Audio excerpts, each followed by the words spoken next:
পঞ্চায়েত স্তরের ব্যবস্থা কত স্তরে? 3 স্তরে।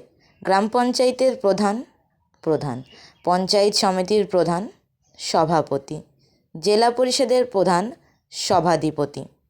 ৭৩তম সংবিধান সংশোধনী সম্পর্কিত পঞ্চায়েত ব্যবস্থা। ভারতের জাতীয় খেলা হকি। গীতাঞ্জলি কার লেখা? রবীন্দ্রনাথ ট্যাগর। নোবেল পুরস্কার পান তিনি 1913 সালে। কম্পিউটারের জনক চার্লস ব্যাবেজ। ভারতীয় মহাকাশ গবেষণা সংস্থা ইসরো। পলাশির যুদ্ধ হয় 1757 সালে। বাংলার শেষ স্বাধীন নবাব ছিলেন সিরাজউদ্দৌলা। ভারতের স্বাধীনতা লাভ 1947 সালে।